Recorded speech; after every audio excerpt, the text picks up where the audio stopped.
Hey guys, welcome to my DIY floor heating series. We're about to install a brand new heated tile floor. Area here is just under 300 square feet. In this 4-part series, we'll tackle everything from laying the Ditra-Heat mat, installing the heating cable into the mat, proper continuity testing throughout the process, mixing and floating the proper mortar, and finally, tiling. So if you've had enough of tippy-toeing across your own floors and you want to warm them up, you're in the right place. All the products used in this project are from Schluter Systems, starting with 50 of the Ditra-Heat decoupling membrane pre-cut sheets, 15 50-pound bags of all-set mortar, 745 feet of heat cable, and finally 1 programmable thermostat. I originally planned on buying a roll of Ditra membrane, but the supplier didn't have quite enough, so I ended up going with the pre-cut sheets that are 31 inches by 38 inches. I would imagine these are more suited for a smaller area like a bathroom or a closet, but I'm going to try to make it work in this larger area. Since this is a much bigger area than I'm used to, my plan is to cut and dry fit approximately half the room at a time. And to do this, I'm just going to pick a corner of the room and start marking out the wall profile on each mat as I go down the wall. Then I can just spread into the room. You can cut this membrane with a knife, but I found using some snips worked way better, and also it's much easier to cut between the circular studs of the mat than trying to cut through them.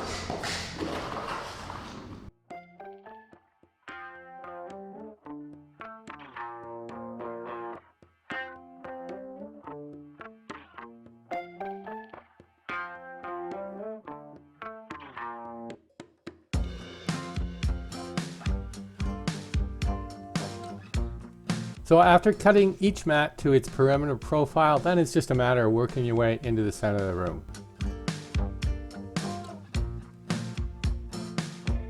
Anytime I try a large DIY project like this, it can become overwhelming very quickly. And what I've learned over the years is just slow it down. When it begins to start causing you anxiety, take a step back.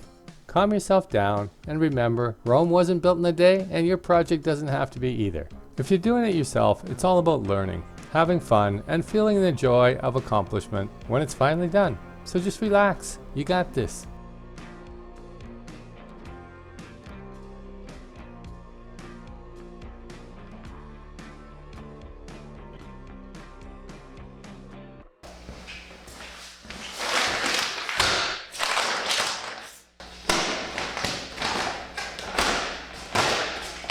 Okay, so we're going to mix according to the instructions right on the bag. It calls for 5.5 to 6.5 quarts of water per 50-pound bag. Now, I'm only going to mix up half a bag at a time, so I've got 3 quarts of water in the pail. You're also going to need a big mixing drill with a large paddle for this process. I don't advise using a smaller drill. You could easily burn it out. So just go ahead and mix for a total of 5 minutes at under 300 RPMs.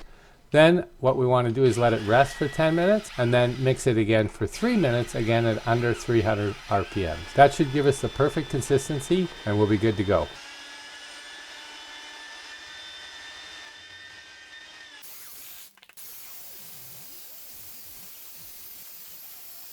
Alright, so once you've got it mixed to the consistency, you need to let it sit for 10 minutes and then we're going to mix it again for 3 more minutes.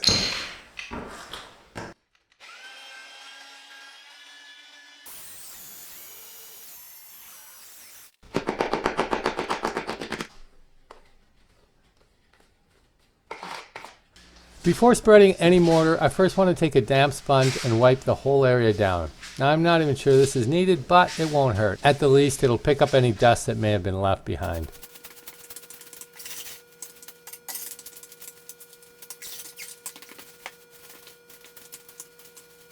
From there, just scoop out enough mortar for the area and using the flat side of the trowel, spread it evenly over the floor.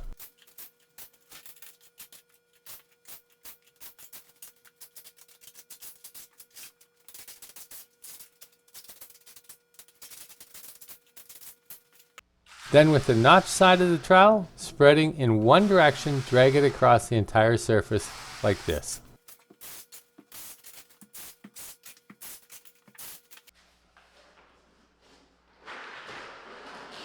Now we're ready to set our decoupling membrane into the mortar.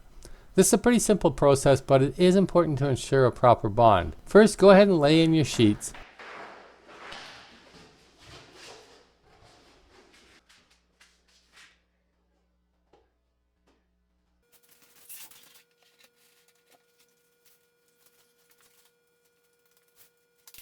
Then, with a hard rubber float, slide and press the mat into the mortar.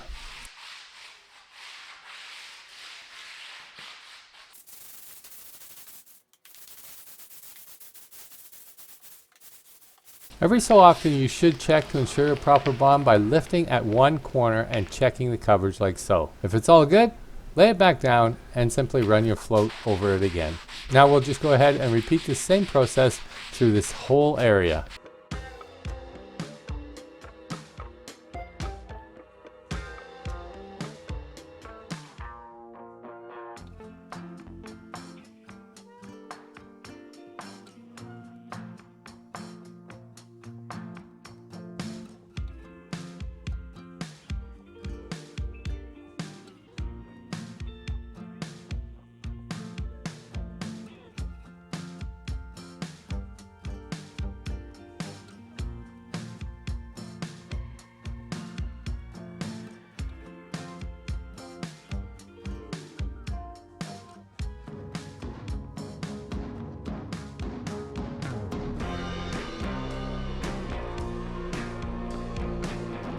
So that baseboard heater is coming out. We don't want baseboard heaters in here no more. Just touching it, putting the thin set close to it.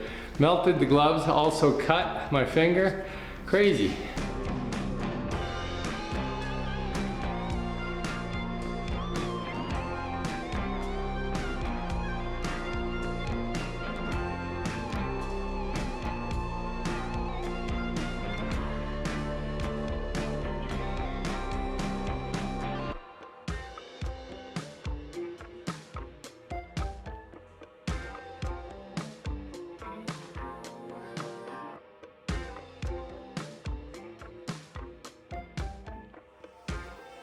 All right, well that was a lot of work. It was about, I don't know, 8 or 10 hours work. I always find when you've got a difficult, laborious job like this, it's best just to take your time, keep it clean, don't get frustrated. If you rush it, it takes much longer because you're fighting your way through it. Anyhow, I think it turned out good. Tomorrow, I'm gonna come back here, do a layout for the wire for the heat.